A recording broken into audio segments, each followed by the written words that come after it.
The spring of 1947 marked a turning point in Soviet economic policy that would define the final years of Stalin's rule and create one of the most unusual economic phenomena of the 20th century.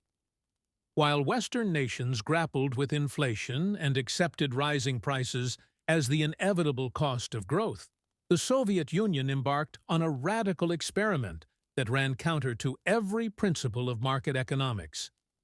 Over the next 6 years, the Soviet state would systematically reduce consumer prices not once, not twice, but 7 times, creating a deflationary spiral that seemed to defy the fundamental laws of supply and demand. This was not a modest adjustment or a temporary relief measure. Between 1947 and 1953, food and consumer goods prices fell by a factor of 6. The question that haunts economists and historians to this day is deceptively simple. How did Stalin achieve this, and was it real? To understand the price reductions, we must first understand the economic landscape that Stalin inherited from the war. The Second World War had devastated the Soviet Union in ways that Western nations could scarcely comprehend. 27 million Soviet citizens died. Entire cities lay in ruins. The industrial heartland of Ukraine and Belarusia had been systematically destroyed by retreating German forces. Agricultural production had collapsed. By 1945, the Soviet economy was running on fumes, and the population was surviving on a system of rationing that had been in place since 1941. Food ration stamps determined who ate and who went hungry. More than 62 million people, over a third of the entire Soviet population, depended on state welfare to receive free bread by 1947. This was not a functioning economy in any conventional sense. It was a survival mechanism, a wartime expedient that had outlived its purpose, but could not simply be abandoned without risking social collapse. The rationing system created a dual economy that would prove crucial to understanding Stalin's later policies. On one hand, there were state-determined prices, fixed and controlled, available only to those with ration stamps. These prices were artificially low, but access was restricted. On the other hand, there existed a parallel free market where peasants and traders sold goods at commercial prices that reflected actual scarcity. These commercial prices were astronomical compared to state prices, sometimes 10 or 15 times higher. The gap between these two price levels represented both the true cost of goods and the enormous pent-up demand that rationing had suppressed. For those with money, usually peasants who had sold produce at market prices or speculators who had profited from wartime scarcity, this system was highly advantageous. They accumulated wealth, while the majority of the population struggled to survive on fixed rations and state wages. By 1947, Stalin and his economic planners faced a critical problem. Data from 1943 and 1944 revealed that 56% of all population income came from the exchange of goods and services between population groups, essentially the black and gray markets. This meant that more than half of all economic activity was occurring outside state control, enriching a minority while the majority suffered. The state had lost control of the economy to speculators and market forces. For a planned economy that claimed to serve the working masses, this was ideologically intolerable and practically dangerous. The accumulated wealth in private hands represented a potential threat to state authority and a massive inefficiency in resource distribution. Stalin's solution was characteristically bold and ruthless. Confiscate that wealth through monetary reform, abolish rationing, and use the proceeds to lower prices for everyone else. In December 1947, the Soviet government announced a monetary reform that would fundamentally reshape the economic landscape. New rubles were issued, and old rubles were to be exchanged at a rate of 10 old for 1 new. This alone represented a 90% confiscation of cash holdings. But the reform was more sophisticated than simple confiscation. It was designed to punish wealth while protecting the working majority. Savings deposits at state banks were treated differently based on size. Deposits under 3,000 rubles, which covered more than 80% of the population, were exchanged 1-to-1. These were the savings of ordinary workers, and the state protected them completely. Deposits between 3,000 and 10,000 rubles were exchanged at 2 new rubles for 3 old, a 33% loss. Deposits over 10,000 rubles were cut in half, exchanged at 1 new ruble for 2 old. The message was clear.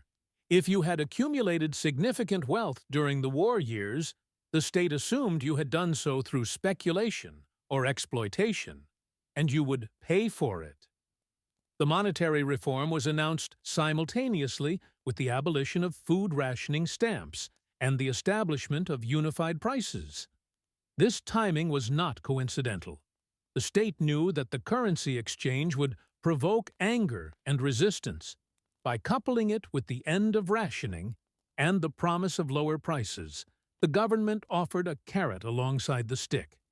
The new unified prices were set at a level between the old state prices and the commercial market prices. For bread, flour, and pasta, essential staples that defined survival for millions, prices were actually lowered by 10 to 12% compared to the old state prices. This was a deliberate political choice. The state wanted the working population to immediately feel the benefit of the new system. However, for most other goods, the unified prices were actually higher than the previous state prices, though lower than commercial market prices. The overall effect was mixed. Some people found their purchasing power increased, others found it decreased. But the state had reasserted control over the entire pricing system and confiscated an enormous amount of private wealth in the process. The immediate aftermath of the 1947 reform was not the economic miracle that Soviet propaganda would later claim. Many consumer goods remained unsold in warehouses because even the new unified prices were too high for the average worker.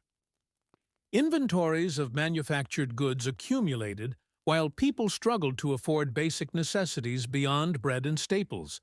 The state faced a choice: either accept that its pricing policy had failed or double down and reduce prices further. Stalin chose the latter. In April 1948, just 4 months after the initial reform, the government announced the first major price reduction. Prices for cars, motorcycles, sewing machines, watches, music players, and other consumer durables were cut by 10 to 20%. These were not essential goods, but they were aspirational purchases that signaled a return to normal life after years of war and deprivation. The price cuts were intended to stimulate demand and clear the warehouses. The 1948 reduction was followed by another in March 1949. The state had discovered that price reductions, properly announced and publicized, generated enormous political capital. Soviet newspapers devoted entire front pages to celebrating the cuts. Workers saw their purchasing power increase without any change in their nominal wages. The psychological effect was powerful. In a capitalist economy, workers expect prices to rise and negotiate for higher wages to compensate. In the Soviet system, wages remained relatively stable while prices fell, creating the impression of constantly improving living standards without the inflationary pressure that wage increases would generate. This became the pattern for the next 4 years. Every spring, usually in March or April, the Soviet government would announce new price reductions. The cuts varied in scope and magnitude. Some years focused on food, others on consumer goods. The reductions were selective, targeting different categories of products based on production costs, inventory levels, and political priorities. The April 1953 reduction, announced just weeks after Stalin's death, was particularly dramatic. Vegetable and fruit prices were cut nearly in half. Meat prices fell by 15%. Consumer goods prices dropped between 5 and 30%, depending on the category. By this point, the accumulated effect of 6 years of deflation was staggering. Goods that had cost 100 rubles in 1947 might now cost 20 or 30. For a population that had endured 20 years of hardship, from collectivization through the purges to the war and its aftermath, this seemed like vindication of the Soviet system. The propaganda machine worked overtime to connect the price reductions to Stalin's genius and the superiority of planned economics over capitalist chaos. Pravda's front page on April 2, 1953, proclaimed that the price reduction was the result of achievements in developing industrial and agricultural production, the systematic growth of labor productivity, and the reduction of production costs. The Soviet people, it declared, were directly interested in the growth of their labor productivity because they knew it reinforced the economic might of the USSR and raised living standards. There was truth in this propaganda, but it was far from the whole truth. Soviet industrial production had indeed recovered dramatically from the war. Labor productivity in industry grew 1.7 times between 1940 and 1953. In construction, it grew 1.5 times. The cost of producing many goods had fallen as factories were rebuilt, production lines were rationalized, and economies of scale were achieved. The Soviet system had mobilized millions of workers through labor collectives and bonus systems that rewarded exceptional performance and cost reduction. This was real economic growth, and it did provide some basis for price reductions. A factory that could produce a tractor for half the cost in 1953, as it did in 1947, could logically sell it for less while maintaining the same profit margin. In a planned economy where all profits ultimately belong to the state, there was no private interest in maintaining high prices if lower prices served state objectives. But this explanation, while accurate as far as it goes, obscures the fundamental mechanism that made the price reductions possible. The real foundation was not economic growth, but economic confiscation. The 1947 monetary reform had transferred an enormous amount of wealth from private hands to state control. According to economic analyses, the population emerged from the monetary reform with unified state prices that were 2.56 times higher than pre-war prices. But with 90% of their cash savings eliminated, 16% of their bank deposits confiscated, and more than 60% of their holdings in state bonds devalued. This was a massive one-time transfer of resources from the population to the state. The state then used this windfall to subsidize price reductions over the following years. In effect, the population paid for its own price reductions through the confiscation of savings, but the confiscation fell disproportionately on those who had accumulated wealth during the war years, while the benefits of lower prices were distributed broadly. This mechanism reveals the fundamental difference between Stalin's deflation and the inflation that characterized Western economies in the same period. In market economies, prices rise because demand exceeds supply, because production costs increase, or because the money supply expands faster than the production of goods. Governments can fight inflation through monetary policy, raising interest rates, or reducing spending, but these measures are constrained by political realities and economic feedback loops. Stalin's deflation operated on entirely different principles. Prices fell not because production had increased so dramatically that goods became abundant, though production did increase. Prices fell because the state had confiscated enough wealth to subsidize the reductions and because the state controlled the entire pricing mechanism with no market forces to resist. There was no private sector to maintain prices to protect profit margins. There were no independent retailers who would pocket the difference if state prices fell while their costs remained constant. The entire economy was a single integrated machine, and Stalin controlled the dials. The political genius of the price reductions lay in their visibility and universality. When a capitalist government reduces taxes or increases welfare benefits, the effects are diffuse and often invisible to those not directly affected. When Stalin reduced prices, every Soviet citizen saw the change immediately every time they entered a store. The price tags were physical evidence of the state's benevolence and the system's superiority. The reductions were announced with great fanfare, celebrated in newspapers and on radio, discussed in factories and collective farms. They became a ritual of Soviet life, an annual spring gift from the state to the people. The psychological impact was profound.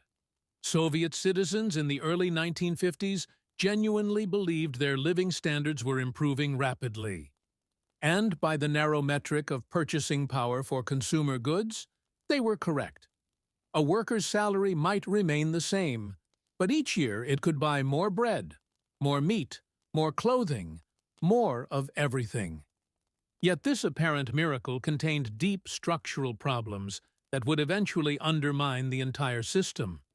The price reductions were not sustainable in the long term because they were not based on genuine abundance, but on one-time confiscation and ongoing subsidies. The state was essentially selling goods below their true cost of production, making up the difference from accumulated reserves and from the confiscated wealth of 1947. This could continue as long as those reserves lasted, and as long as the state could compel producers to deliver goods at prices below their production costs. But it created perverse incentives throughout the economy. If retail prices were falling while production costs remained relatively stable, or fell more slowly, the margin between cost and price narrowed. Factories had less incentive to improve quality or innovate because they could not capture the benefits through higher prices. Collective farms had little reason to increase production of meat or vegetables if the prices they received were continuously reduced. The entire system depended on coercion and central planning rather than economic incentives. The data on national income growth during this period reveals another layer of the illusion. Soviet statistics claimed that real national income grew 3 times during the years of price reductions, a rate that defied economic logic and outpaced the growth of industrial production. This discrepancy suggests that the state was manipulating the statistics by calculating real income growth based on falling prices rather than increased production. If prices fall by 50%, a worker's real purchasing power doubles, even if actual production has not increased at all. The state could claim dramatic improvements in living standards simply by reducing prices, regardless of whether there were actually more goods available. This was economic theater, a statistical sleight of hand that made the Soviet economy appear more dynamic than it actually was. The reality was more modest. Production was recovering from wartime devastation, reaching and eventually exceeding pre-war levels. But the dramatic improvements in measured living standards were largely artifacts of the pricing policy rather than genuine increases in abundance. The regional and social distribution of the price reductions also reveals important nuances. Urban workers in industrial centers benefited most directly because they purchased most of their food and goods through state stores at state prices. Rural peasants, who produced much of their own food and sold surpluses at collective farm markets, saw less benefit and, in some cases, were hurt by the reductions. When state stores reduced prices for vegetables and meat, the market prices that peasants could charge fell in parallel, reducing their cash income. The price reductions thus represented a transfer of wealth from the countryside to the cities, from agricultural producers to industrial workers.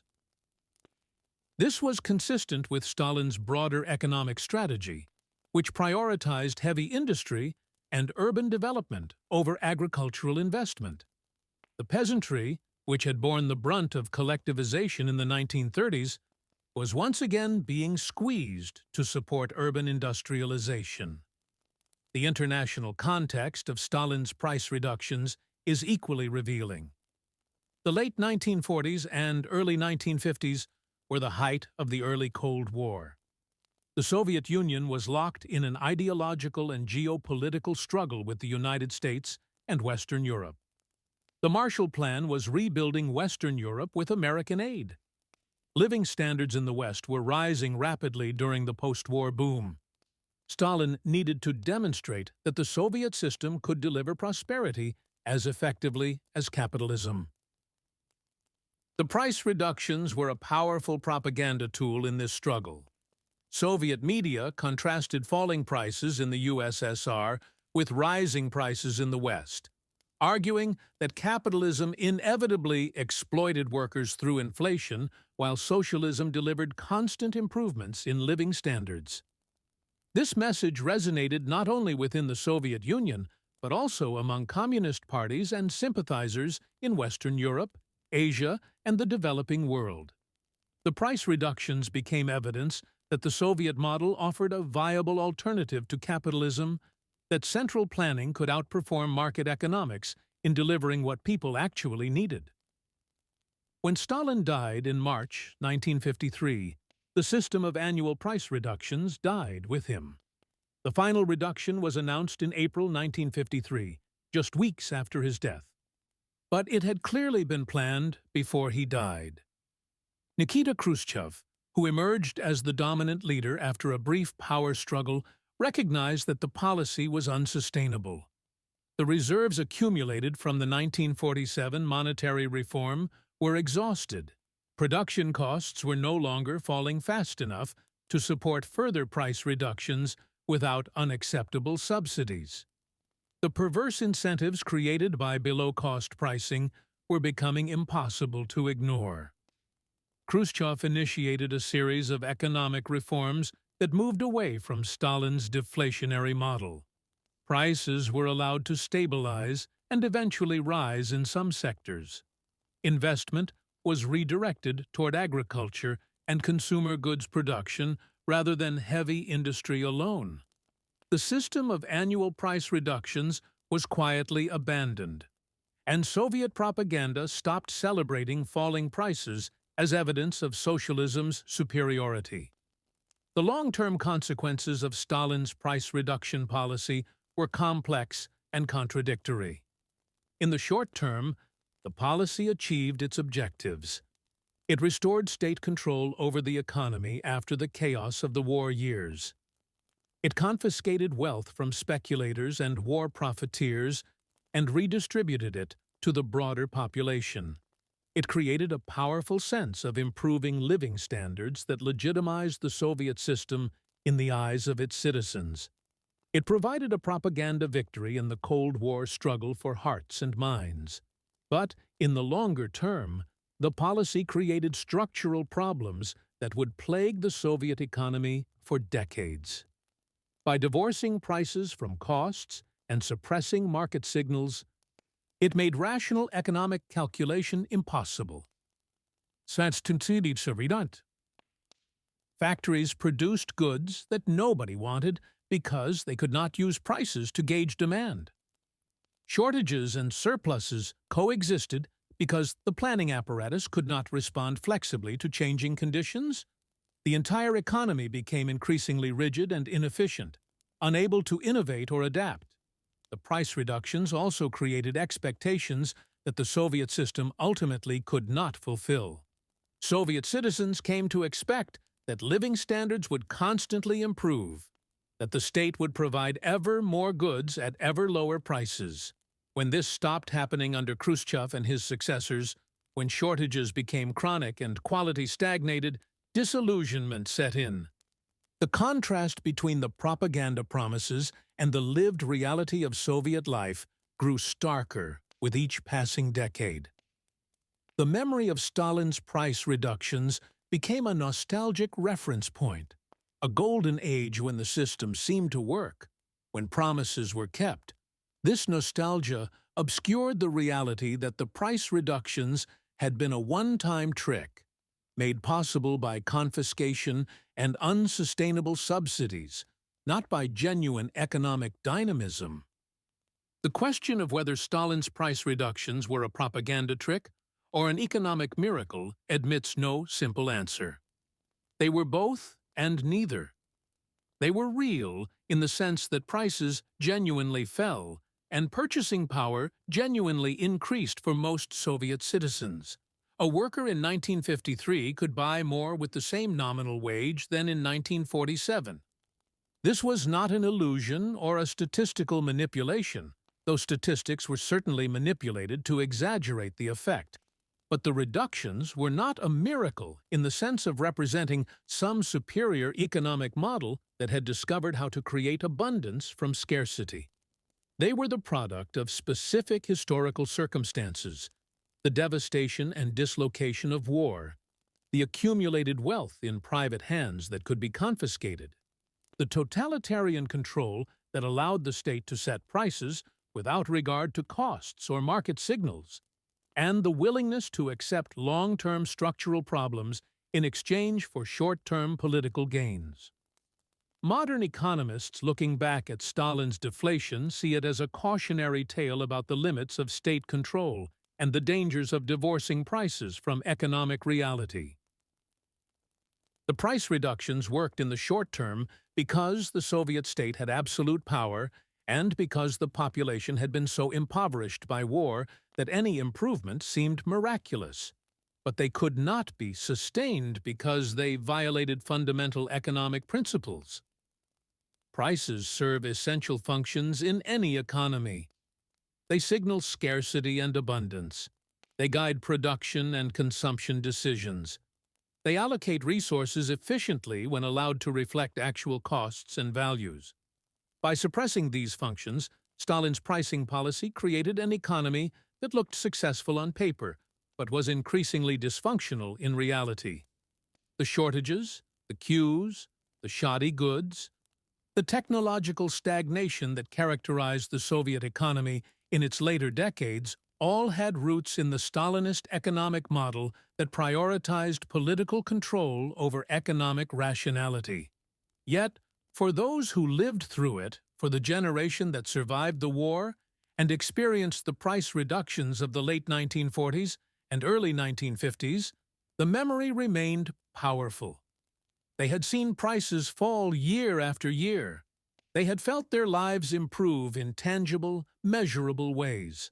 The fact that this improvement was temporary, that it came at a hidden cost, that it was built on an unsustainable foundation, did not erase the lived experience. This is perhaps the final lesson of Stalin's price reductions. That economic policy is as much about perception and psychology as about production and efficiency. Stalin understood that people judge an economic system not by abstract measures of productivity or growth rates, but by whether their own lives are getting better or worse. By making prices fall, he made millions of Soviet citizens believe that socialism was working, that the sacrifices of collectivization and industrialization and war were paying off. That belief sustained the Soviet system for decades, long after the price reductions ended, long after the structural problems became undeniable. The price reductions were Stalin's greatest economic success and his most enduring economic deception, a policy that delivered real short-term benefits while creating long-term dysfunction, a trick that worked precisely because it was not entirely a trick at all.